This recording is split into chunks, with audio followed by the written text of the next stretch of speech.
30s और 40s आते आते लोगों को ये कीड़ा कट जाता है कि वो अपनी शहरी ज़िंदगी छोड़ के पहाड़ों की ओर या फिर गोवा जैसी जगहों में बसना चाहते हैं।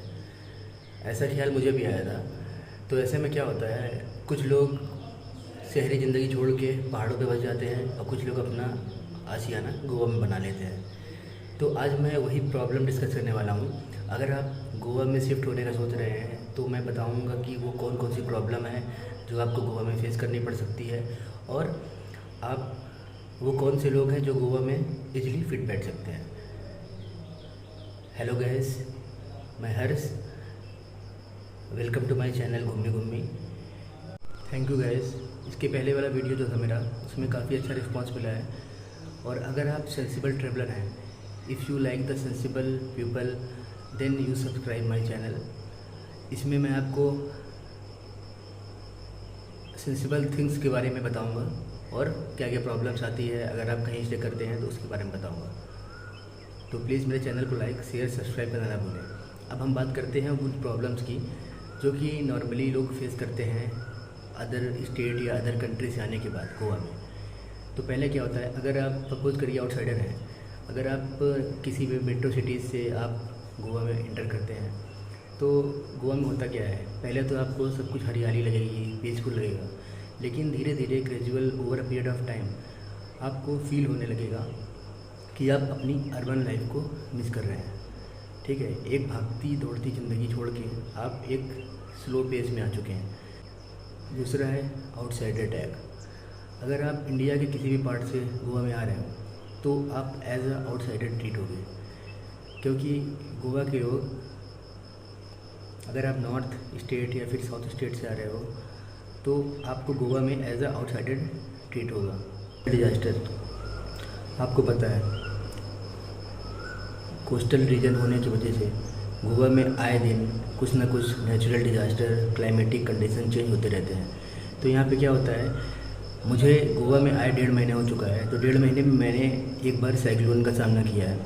यहाँ पे उसमें क्या होता है, आपको साइक्लोन की वजह से यहाँ पे गोवा की लाइफ थोड़ा से पीछे हो जाती है।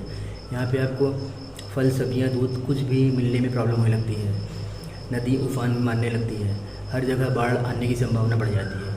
तो ऐसे में क्या हुआ, 4-5 दिन से बारिश हो रही थी गोवा में, लगातार बारिश हो रही थी। 5 दिन बाद सूरज निकला है, आप देख सकते हैं। तो ऐसे में क्या होता है, डिमांड बढ़ने लगती है और सप्लाई कम हो जाती है। तो यहाँ का प्राइस जो होता है, खाने पीने की चीज़ काफ़ी महंगी हो जाती है। तो ये भी एक कारण है गोवा में फेस करने का। अगर आपकी किस्मत अच्छी रहेगी तो आपको इंटरनेट की सुविधा मिल जाएगी। अगर किस्मत ख़राब रहेगी तो आपको हफ्तों भर इंटरनेट, मोबाइल की सुविधा भी बंद हो जाती है यहाँ पे। अगला है मेडिकल फैसिलिटी। अगर आप किसी भी मेट्रो सिटी से आ रहे हो, दिल्ली, मुंबई, लखनऊ, नोएडा, बेंगलोर से, तो वहाँ पे आपको इजीली घर पे बैठे बैठे मोबाइल के थ्रू आपको दवाइयाँ पहुँच जाती है। लेकिन यहाँ पे आपको ढूंढने से भी जल्दी नहीं मिलेगा हॉस्पिटल और मेडिकल स्टोर। अब रही बात, यहाँ पे मैंने 2 बार सांप देख लिया है। अगर खुदा न खास्ता मुझे सांप एक बार काट लेता है तो मैं कहाँ जाऊँगा यहाँ पे, क्योंकि वरना जैसे एरिया में एंटी वेनम जो दवा होती है वो मुझे ढूंढने में बहुत प्रॉब्लम होगी। कम से कम आधा से 1 घंटा लग जाएगा मुझे दवा ढूंढने के लिए।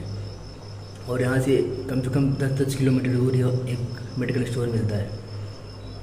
तो मेडिकल फैसिलिटी का इशू बहुत ही पुअर है गोवा के अंदर। यहाँ पे वाइन, विस्की की जो दुकानें हैं वो काफ़ी ज़्यादा हैं, और मेडिकल स्टोर ढूंढने से भी आपको जल्दी नहीं मिलेगा। अगर आप मडगांव या पंजिम जैसे शहर में रह रहे हो तो वहाँ पर आपको इजीली हॉस्पिटल मिल जाएगा। लेकिन अगर आप सिटी से काफ़ी दूर रह रहे हो, किसी भी विलेज में रह रहे हो गोवा की, तो वहाँ से आपको जो हॉस्पिटल है और मेडिकल स्टोर है वो ढूंढने में और वहाँ तक पहुँचने में काफ़ी टाइम लग सकता है। अब रही बात फूड ऑप्शन की। अगर आप दिल्ली जैसे बड़े बड़े शहरों में हो तो वहाँ पे तो हर घंटा ठेले पे आपको खाने पीने का आइटम मिलता रहता है। लेकिन गोवा में क्या होता है, गोवा एक टूरिस्ट प्लेस है, लेकिन जो कुछ जगह टूरिस्ट प्लेस को छोड़ दिया जाए, जैसे कि मैं साउथ गोवा में रहता हूँ, तो वहाँ पे खाने पीने का इशू काफ़ी ज़्यादा है। यहाँ पे आपको वो वैरायटी नहीं मिलती है कभी कभी क्या होता है आपको आधा आधा किलोमीटर दूर जाके खाना खाना पड़ता है। तो गोवा में ये भी प्रॉब्लम काफ़ी ज़्यादा है। अगर आप टूरिस्ट प्लेस में हो या फिर सिटी में हो, पणजी में हो, तो वहाँ पे आपको इजली खाने पीने का रेस्टोरेंट, ढाबा मिल जाएगा। लेकिन जहाँ मैं रहता हूँ वहाँ पे साउथ गोवा का खाने पीने का काफ़ी ज़्यादा इशू है। यहाँ पे जल्दी खाने पीने को नहीं मिलता है, लिमिटेड ही कुछ मिलता है खाने का। Lack of transportation. आपको पता है गोवा के अंदर, ठीक है, ना ओला चलती है ना उबर चलती है। यहाँ पे एक ऐप है गोवा माइल्स के नाम से, वो भी मतलब पुअर ही कंडीशन रहता है उसका भी, वो प्रॉपर काम नहीं करता है। यहाँ पे क्या है, जो यहाँ पे ट्रांसपोर्टेशन के जो मतलब गुटबाजी चलती है यहाँ पे। ऑटो वाले ड्राइवर्स हैं वो ओला उबेर को अंदर नहीं आने देते हैं। यहाँ पे वो अपने ही मनमानी मर्जी पैसा लोगों से वसूल करते हैं, क्योंकि यहाँ पे लैक ऑफ ट्रांसपोर्टेशन की प्रॉब्लम है। अगर मडगांव और पंजीम को छोड़ दिया जाए तो यहाँ पे आपको जल्दी ऑटो कैब कुछ नहीं मिलेगा। ट्रांसपोर्टेशन के लिए आपको अपनी गाड़ी ही रखनी पड़ेगी। अगर आप फ्यूचर का प्लान करके आते हैं तो यहाँ पे, अगर आप गांव में रहते हैं तो यहाँ पे आपको जल्दी कोई भी ट्रांसपोर्टेशन मिलना पॉसिबल नहीं है। यहाँ पे बस की सर्विस भी बहुत ही कम है। आपको 1.5 घंटा वेट करना पड़ेगा, 1 घंटा। अगर आप साउथ गोवा में हैं तो 1 घंटा वेट करना पड़ेगा, फिर जाके आपको बस मिलेगी। अब हम बात करते हैं जॉब के बारे में। अगर आप फ्यूचर में गोवा में शिफ्ट होने का सोच रहे हैं तो आपके अगर हाथ में जॉब है या फिर आप पोर्ट या फिर माइंस के काम में अगर आप उनको काम आता है आपको, तो अब तो ही आपको इजीली जॉब मिल सकती है। अगर आप अदर फील्ड से हैं तो आपको यहाँ पे जॉब ढूंढना काफ़ी मुश्किल हो जाता है।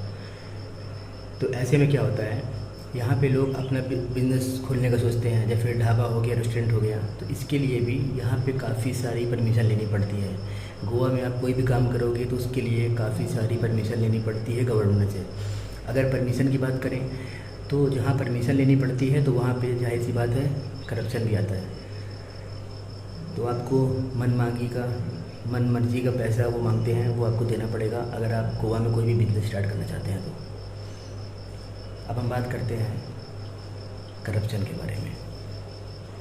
अगर गोवा में करप्शन काफ़ी ज़्यादा है as compare to other state of India.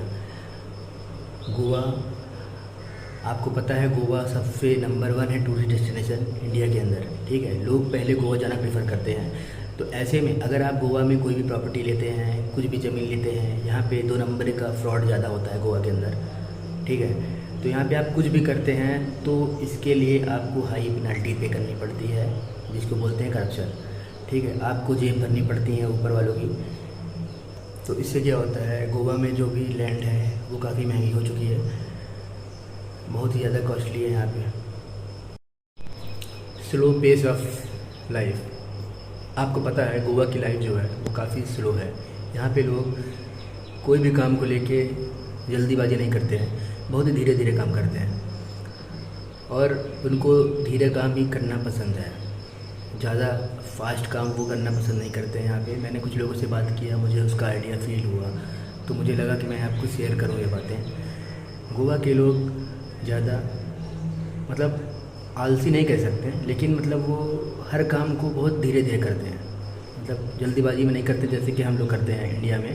ये मतलब यूपी साइड, अदर साइड के लोग ये काम कर लो, वो काम कर लो, हर काम एक बार में कर लो। लेकिन यहाँ के लोग एक काम पकड़ते हैं तो वो धीरे धीरे उसमें टाइम लगाते हैं। अगला है हमारा लैक ऑफ सर्विसेज। गोवा के अंदर सर्विसेज की काफ़ी ज़्यादा प्रॉब्लम्स होती है। मानसून की बात की जाए तो मानसून में क्या होता है, इतनी बारिश होती है यहाँ पे, आपको हफ्ते भर सूरज नहीं दिखाई देगा, पूरा दिन बारिश होती रहती है। तो ऐसे में क्या होता है, खाने पीने की जो सामान होता है वो इजली गोवा के अंदर नहीं आ पाता है। फल, सब्जियां, दूध कुछ नहीं मिल पाता है। तो ऐसे में क्या होता है, डिमांड बढ़ती है कस्टमर की, लेकिन और डिमांड बढ़ेगा, सप्लाई कम होगी तो जाहिर सी बात है कि प्राइस का रेट काफ़ी हाई हो जाता है, ठीक है। तो दोस्तों ये कुछ प्रॉब्लम थी जो मैंने फेस किए, इसलिए मैंने आपसे शेयर किया। उम्मीद करता हूँ आपको ये वीडियो अच्छा लगेगा और आप मेरे चैनल को लाइक, शेयर, सब्सक्राइब करना वो नहीं भूलेंगे।